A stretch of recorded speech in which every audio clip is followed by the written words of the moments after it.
Jack Hermansson versus Edmen Shahbazyan takes place this weekend on the main card of UFC Fight Night Vegas 27, Font versus Garbrandt. It's actually opening up the main card, but in my opinion, this is the people's co-main event. This is the second most interesting matchup on the entire card. Really looking forward to this one in the middleweight division. Jack the Joker Hermansson versus Edmen.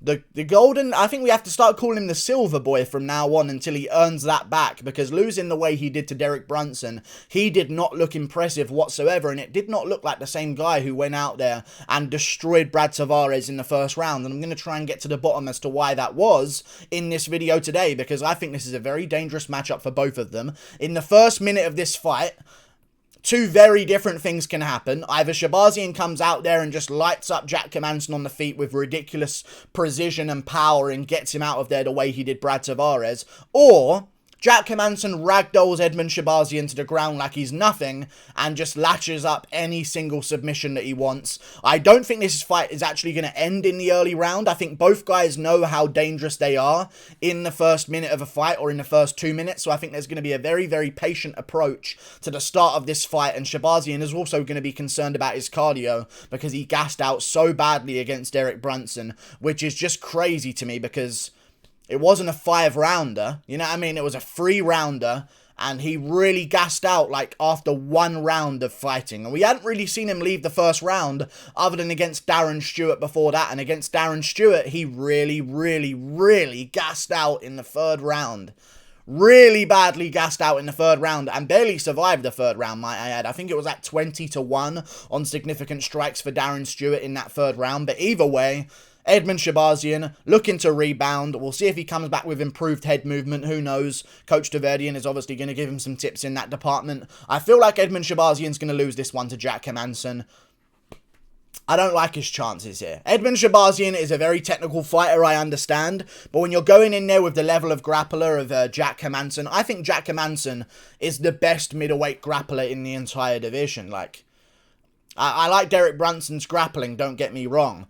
And it was enough to get the job done against Edmen Shahbazyan. But Jack Hermansson, I feel like, is just at a different kind of level in terms of dangerousness. Like, Derek Brunson may be able to control you on the ground more than Jack Hermansson will, but in terms of finishing a fight and putting you in real danger whenever you're in grappling situations with them, I think Jack Hermansson is the most dangerous guy in that division. Like, if I had to pick one guy in the entire division to submit Israel Adesanya, it'd probably be Jack Hermansson in some way. Like, just maybe a leg lock or something like that. Like, he's just so versatile on the ground, and in all different areas of the ground game, he is the most consistently dangerous among all of those areas. On the ground, on his back, on top. If he gets on top of you, he's got brutal ground and pound as well. So maybe a TKO bet wouldn't be so bad. But I believe he's going to submit Edmen Shahbazyan at the end of the 2nd round, and I think he's going to do it with his patented arm-in guillotine against Edmen Shahbazyan. I think it's going to be a fun scrap, though, in the 1st round. I think Shahbazyan's going to go out there, look real crisp, look for an early finish on Jack Hermansson, something like that, be a bit patient in the opening, but then start to set up some of his shots, and maybe in the first 3 minutes or so, Shahbazyan starts looking for some openings on Jack Hermansson. But Hermansson has got a decent chin on him. I know he's been finished before in his career, which is a little bit of a red flag. But Shahbazyan just got KO'd as well. Pretty badly. And maybe he got KO'd in the 2nd round of that fight with Derek Brunson. He basically got KO'd twice in one night against Derek Brunson. If you remember at the end of the 2nd round, he basically got finished. He pops back up in autopilot mode, goes into the 3rd round, gets finished again, they call off the fight. Jack Hermansson's taken big shots off of big opponents.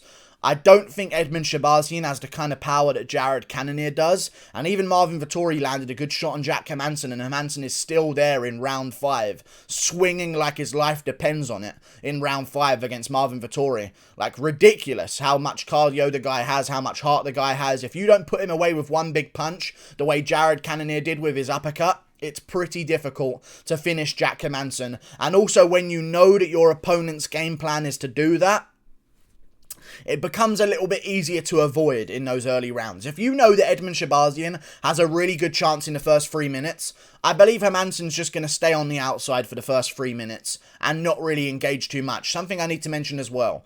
Edmen Shahbazyan has taken on a lot of opponents, and a lot of those opponents that he's finished on the feet and hurt on the feet early have had really short reach like himself, like have had around his reach. Jack Hermansson's got a nice 3-inch reach advantage over Edmen Shahbazyan, 77-inch reach to 74. I think that's going to help him in those early exchanges on the feet. Brad Tavares is around the 73, 74 range himself, so I feel like Hermansson, if he wants to be defensive on the feet early, this is going to help him. He can hide behind some of that reach. We see that with a lot of the fighters. Israel Adesanya, you see how easy he controls range in the middleweight division when he's got a 6-inch reach advantage over everyone. But when he moves up to light heavyweight, all of a sudden Jan Blachowicz is out jabbing him for 5 rounds. Like, reach really does help strikers.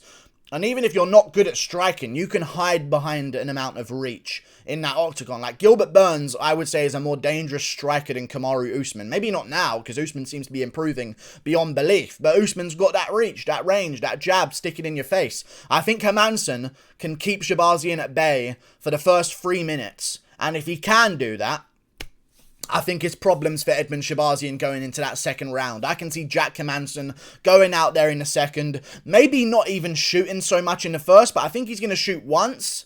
Because if you shoot once on Edmen Shahbazyan, it kind of changes the way he fights, which is something I noticed in the Derek Brunson fight. Derek Brunson shot for a takedown early, and after that, Edmen Shahbazyan started sort of second-guessing himself with his punches, didn't really want to let go of his hands the way he usually would. Like against Brad Tavares, Tavares never showed any sign of a takedown whatsoever, and Edmen just destroyed him. Jack Marshman never showed a single sign of a takedown whatsoever, and Edmen Shahbazyan just destroyed him. Other opponents in his career that Shahbazyan has taken on that show no sign of a takedown early on in the fight, he just destroys them. Charles Byrd didn't show one until after he got rocked against Edmen Shahbazyan. Darren Stewart shot a takedown quite early, and you know, it kind of stopped Shahbazyan being able to just unload the way he usually would in those early rounds. He was actually even on strikes with Darren Stewart in that first round. He got a couple of takedowns here and there and shot a bunch of them, 8 out of 21 takedowns on Darren Stewart, but that fight can arguably go Darren Stewart's way. Like, the first round was close. I actually think Edmen Shahbazyan did win the fight,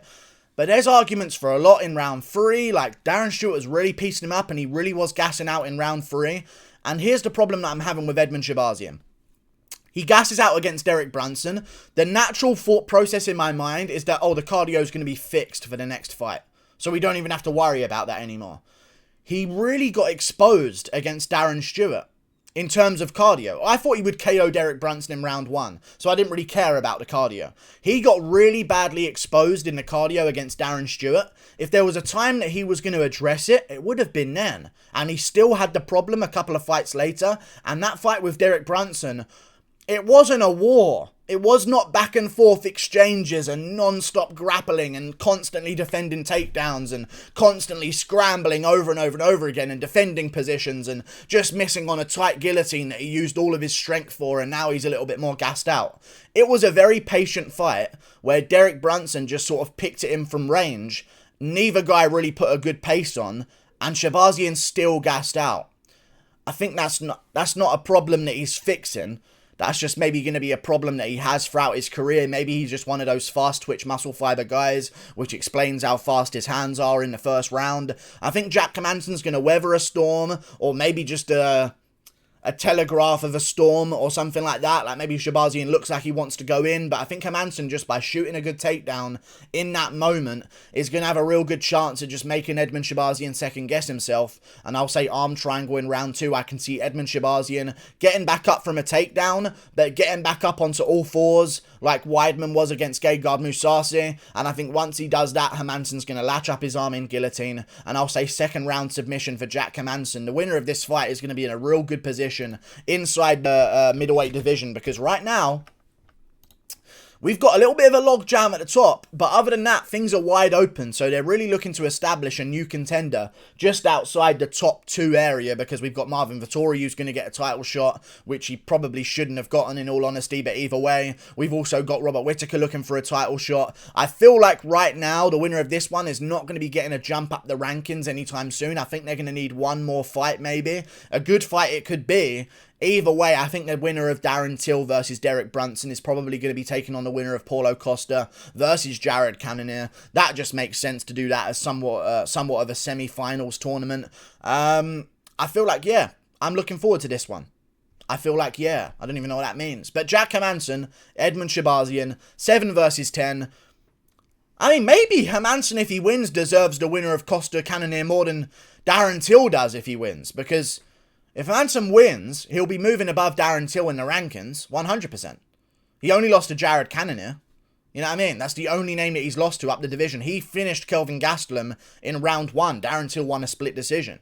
So I feel like Hermansson needs to get a little bit more respect, but I know what the UFC is going to do. They're going to make it as short as possible for Darren Till to get himself a title shot. So they definitely will be matching him up with the winner of Costa versus Cannonier. 1, because it's a great matchup. And 2, because if it's Paulo Costa, Darren Till can speak a little bit of Portuguese and help promote that fight a little bit better without Paulo Costa talking about swip him and happy to be here and all of that stuff. Darren Till, I think, is going to get the shot against the top contenders after this. But Jack Hermansson, I feel like he's looking at a matchup with maybe the winner of Sean Strickland, Uriah Hall. And it's just going to be a real slow builder for all of these fighters outside the top 5 right now. Hermansson, Shahbazyan. Winner takes on the winner of Uriah Hall versus Sean Strickland. The winner of that one gets the loser of Whittaker Adesanya 2. And then we start getting a division moving again with some new contenders up the top. But I'm really looking forward to this bout. Jack Hermansson, Edmen Shahbazyan. It was actually supposed to take place at UFC 262. And I condemned it. I condemned the card that we currently have, that we had at the time last week, Font versus Garbrandt. I put a post out, I said it's an absolute disgrace, it's not good enough.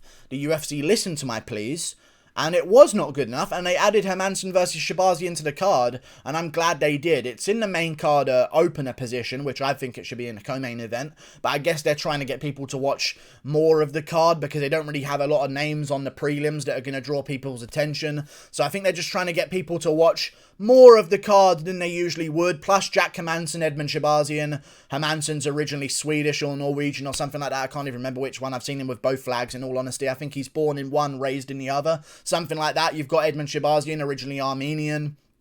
So, you know, I'm sure they're going to try and appease the European audience with these two as the opener of the main card. Really looking forward to it, but I just think that Jack Hermansson's cardio is too good. If you get to the 3rd round of this fight, Hermansson's losing, he's finishing you. If you're going out there the way you did against Darren Stewart and the way you did against Derek Brunson, Hermansson will finish you in that 3rd round. You can't do that. And Hermansson has the grappling level in that 3rd round to really ragdoll you as well, which maybe a guy like Darren Stewart and a guy like Derek Brunson doesn't have at the same level. Like, Hermansson can finish you in any moment of a fight. He's come back from broken ribs in the 2nd round to win in the 3rd round by TKO. Ridiculous heart. And also, I kind of give him a little bit of leeway against Marvin Vettori because he did have a broken foot in that fight, like a bad broken big toe, which is going to affect him because one of the biggest moves on the feet that Jack Hermansson throws are leg kicks. So I think he's going to use a lot of leg kicks here, really offset the timing of Edmen Shahbazyan. Couple of jabs out there, couple of leg kicks, maybe shoot a fake takedown if Shahbazyan tries to close him against the cage, make Shahbazyan guess a bunch of times, make him hesitant, start edging out the 2nd round maybe with a couple of good shots, and then the takedown's going to come a little bit easier, and I think you'll get this one done by submission. Unfortunately for Shahbazyan. And the loser of this one is right to the bottom of the pile. Especially if it's Shahbazyan. If it's Jack Hermansson, he's probably going to stay around number 10. And he's going to try and work his way back up. If it's Edmen Shahbazyan, we're looking at maybe slipping him out those rankings along with Brad Tavares. Like, if I'm Edmen Shahbazyan, I'm praying to everything that is holy in this world that Tavares beats Omari Akhmedov. Because if Tavares beats Omari Akhmedov, that's going to keep Shahbazyan above Tavares and stop him from sliding down the rankings. If Tavares loses to Akhmedov, he's going to slip out the rankings, and there's going to be nothing holding Shahbazyan up in these rankings, and they're going to go with Muradov given a ranking spot. Like, there's only so many positions you can give out. I think Shahbazyan's going to slip down after this loss, and maybe look for Gerald Meerschaert once Meerschaert loses to Makhmud Muradov, because I don't mean to curse it, but it's time for Meerschaert to lose again. You know what I'm saying? Beat an absolute can, lose to a veteran. Oh, no. Beat an absolute can, lose to a streaking up-and-comer. Gerald Meerschaert's career. Like and subscribe. Thank you for watching. Click that button up there. Jack Hermansson, 2nd round, arm in guillotine submission. Tudor Pippington.